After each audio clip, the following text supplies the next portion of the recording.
नमस्ते बच्चों, मेरा नाम लकी आहूजा है और मैं आपको कक्षा 12 के समाजशास्त्र का अध्यापन करवा रही हूँ। तो कक्षा 12 के समाजशास्त्र में हमारी प्रथम पुस्तक भारतीय समाज का हम अध्ययन कर रहे हैं और इसी पुस्तक के दूसरे अध्याय को पढ़ना हम शुरू कर चुके थे। हमारा दूसरा अध्याय जिसका नाम है भारतीय समाज की जनसांख्यिकी संरचना। इसके प्रथम भाग में हम जनसांख्यिकी की अवधारणा को जान चुके हैं। जनसांख्यिकी क्या होती है, जनसांख्यिकी जो शब्द है वो कहाँ से उत्पन्न हुआ और उसके अलावा जनसांख्यिकी का समाजशास्त्र में क्या महत्व है, जनसांख्यिकी गणना किस प्रकार से की जाती है, आकारिक जनसांख्यिकी और सामाजिक जनसांख्यिकी में क्या अंतर है, ये सारी बातें हम अपने पिछले भाग में कर चुके हैं और आज हम इस अध्याय का दूसरा भाग शुरू करने जा रहे हैं। इस दूसरे भाग का जो नाम है वो है जनसांख्यिकी संबंधी कुछ सिद्धांत। तो बच्चों, इस दूसरे भाग में हम दो ऐसे सिद्धांतों को जानेंगे, समझेंगे जो कि जनसांख्यिकी की व्याख्या करते हैं। तो इस भाग में हम दो सिद्धांत समझेंगे। पहला सिद्धांत होगा माल्थस का सिद्धांत और दूसरा जो सिद्धांत होगा वो होगा जनसंख्या संक्रमण का सिद्धांत। तो बच्चों, कैसे माल्थस ने और जनसंख्या संक्रमण के सिद्धांत में जनसांख्यिकी के बारे में बातें बताई गई हैं, जनसांख्यिकी की व्याख्या की गई है, ये सारी चर्चा हम इस भाग में करने वाले हैं। तो चलिए शुरू करते हैं। तो सबसे पहले हम चर्चा करेंगे माल्थस के जनसंख्या वृद्धि के सिद्धांत के बारे में। जनसांख्यिकी के सर्वाधिक प्रसिद्ध सिद्धांतों में से ये एक है। आपको याद रखना है, जब भी जनसांख्यिकी का अध्ययन किया जाता है तो अक्सर माल्थस के नाम से ही ये शुरुआत की जाती है, क्योंकि माल्थस ने जो ये सिद्धांत दिया, जनसंख्या वृद्धि का सिद्धांत, ये ऐतिहासिक रूप से काफ़ी महत्व रखता था। अंग्रेज राजनीतिक अर्थशास्त्री थॉमस रॉबर्ट माल्थस ने ये सिद्धांत दिया था। तो आपको इनकी पृष्ठभूमि याद रखनी है कि ये वैसे अंग्रेज थे, यानी ब्रिटिश से थे, राजनीतिक अर्थशास्त्री थे। इनका जो पृष्ठभूमि है वो एक राजनीतिक अर्थशास्त्री की थी। पूरा नाम है इनका थॉमस रॉबर्ट माल्थस और ये इनका काल रहा 1766 में जन्म और 1834 में मृत्यु। इनकी एक प्रसिद्ध पुस्तक रही। इस बुक का नाम आपको ज़रूर याद रखना है। बुक का नाम है एसे ऑन पॉपुलेशन, या कई बार इसे an essay on the principle of population भी लिखा जाता है। तो ये एसे ऑन पॉपुलेशन नामक पुस्तक जो थी वो थॉमस रॉबर्ट माल्थस द्वारा लिखी गई और इसी पुस्तक में जनसंख्या वृद्धि के सिद्धांत को प्रस्तुत किया गया था। जनसंख्या वृद्धि भरण पोषण के साधन यानी भोजन व अन्य कृषि उत्पादों की तुलना में अधिक तेजी से बढ़ती है। तो इस पुस्तक में जो मूल बात माल्थस द्वारा रखी गई थी वो यही थी कि वास्तव में जो जनसंख्या की वृद्धि है वो बहुत तीव्र होती है। किसकी तुलना में? जो भरण पोषण के साधनों में गति होती है, जो वृद्धि होती है, उसकी तुलना में। तो माल्थस का मानना था कि भोजन और जो अन्य कृषि उत्पाद होते हैं वो जनसंख्या की तुलना में काफ़ी धीमी गति से बढ़ते हैं। तो इस सिद्धांत को हम और भी गहनता से अभी जानेंगे। उससे पहले थॉमस रॉबर्ट माल्थस का एक पूर्ण परिचय हम ले लेते हैं। माल्थस ने कैम्ब्रिज में शिक्षा प्राप्त की थी और ईसाई पादरी बनने का प्रशिक्षण लिया था। तो आप याद रखेंगे बच्चों कि 1766 में जन्मे थॉमस रॉबर्ट माल्थस, जिनका आप यहाँ चित्र देख रहे हैं, इन्होंने कैम्ब्रिज विश्वविद्यालय से शिक्षा प्राप्त की थी और साथ ही साथ इन्होंने ईसाई पादरी बनने का प्रशिक्षण भी प्राप्त किया था।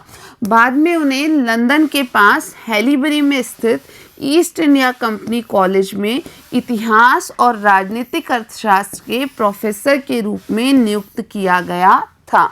जब उन्होंने अपनी शिक्षा पूर्ण कर ली थी उसके बाद में उन्हें लंदन के पास में हैलीबरी नामक जो जगह है वहाँ पर ईस्ट इंडिया कंपनी कॉलेज था, उस कॉलेज में इतिहास और राजनीतिक अर्थशास्त्र के प्रोफेसर के रूप में नियुक्त किया गया था।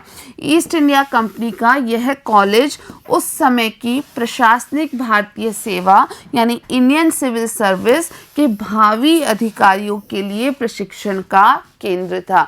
ये बहुत महत्वपूर्ण बात है बच्चों कि ये जो हैलीबरी में कॉलेज था, ईस्ट इंडिया कंपनी कॉलेज, ये कॉलेज वास्तव में किसके लिया था? तो ये कॉलेज उस समय के जो भारतीय प्रशासनिक सेवा के अधिकारी हुआ करते थे, उनके अधिकारियों के रूप में जो प्रशिक्षण की प्रणाली थी उसका हिस्सा था।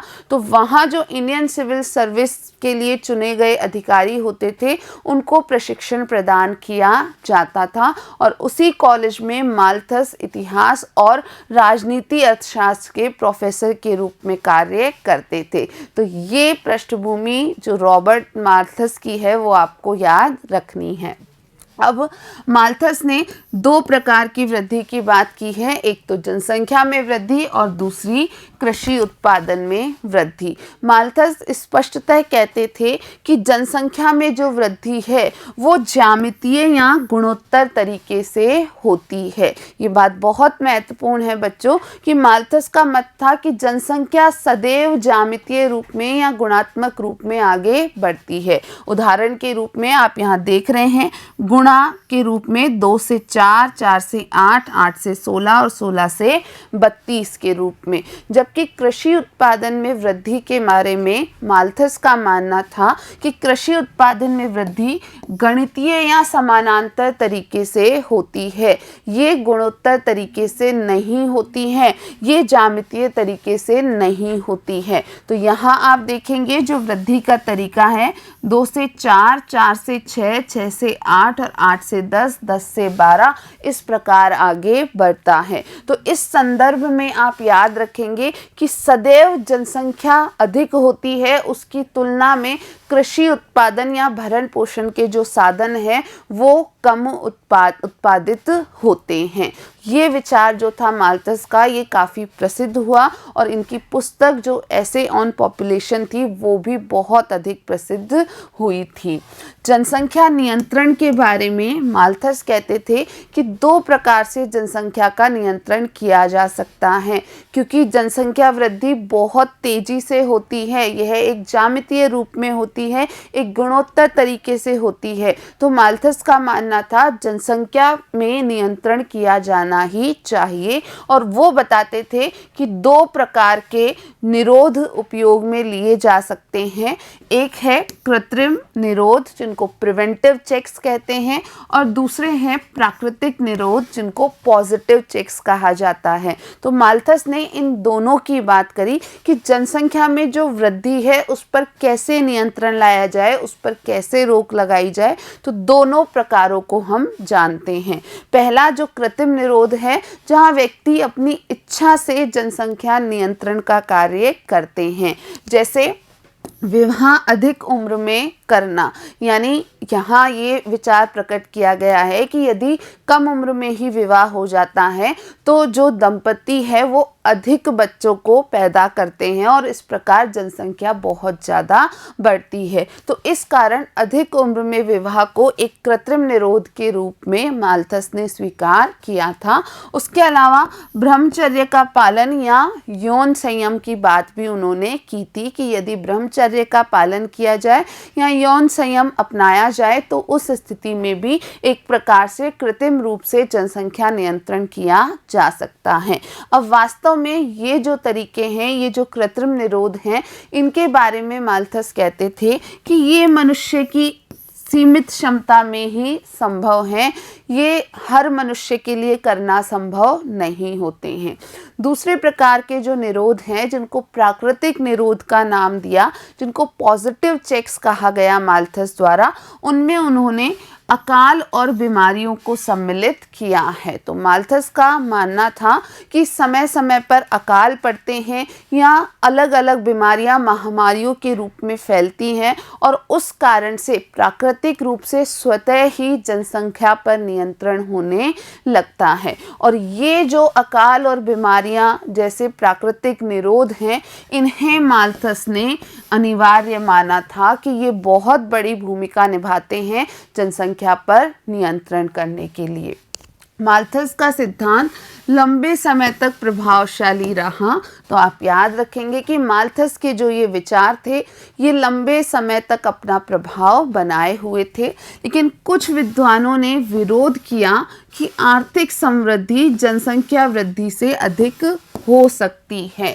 यद्यपि लंबे समय तक माल्थस के विचार को स्वीकार किया जाता रहा, लेकिन एक समय ऐसा भी आया जब कई विद्वानों ने माल्थस का विरोध किया और उन्होंने यह विचार प्रकट किया कि जो आर्थिक समृद्धि है वो जनसंख्या वृद्धि से तीव्र गति से या उससे अधिक भी हो सकती है। सबसे प्रभावशाली खंडन यूरोपीय देशों के ऐतिहासिक अनुभवों पर आधारित था।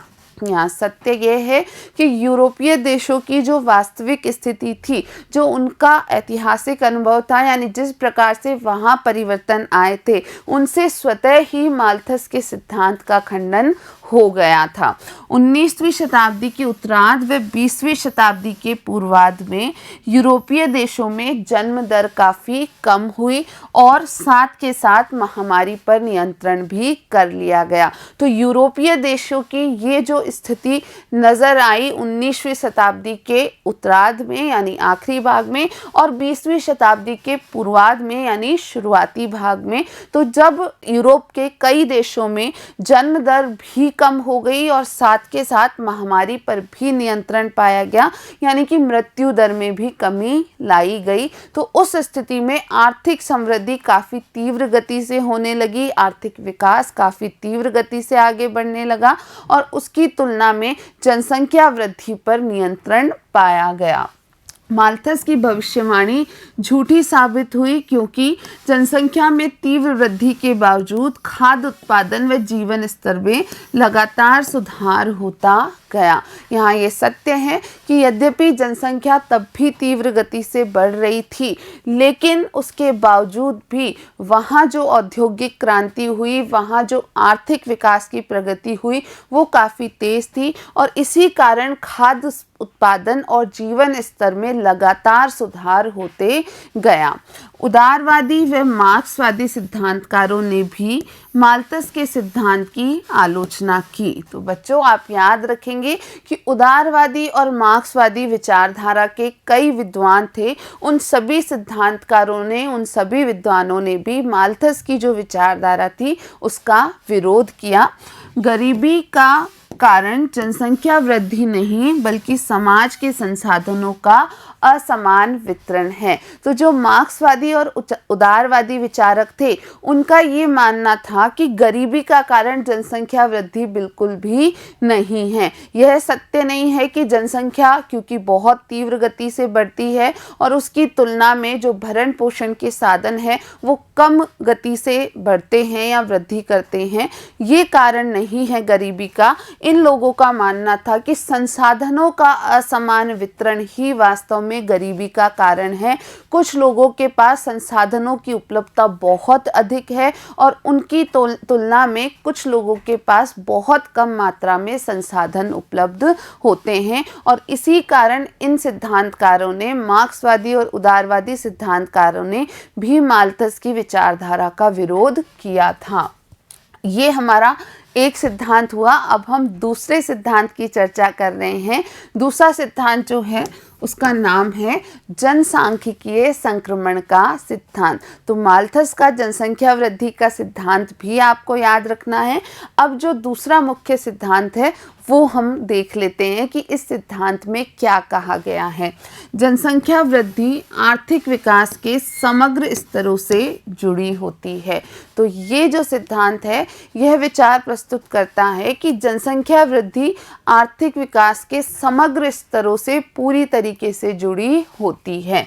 प्रत्येक समाज का विकास जनसंख्या वृद्धि के निश्चित स्वरूप का अनुसरण करता है। इन्होंने जनसंख्या वृद्धि का एक निश्चित स्वरूप बताया और ये बताया गया इस सिद्धांत में कि कोई भी समाज हो, हर समाज में ये जो जनसंख्या वृद्धि का निश्चित स्वरूप है उसी का अनुसरण होता है।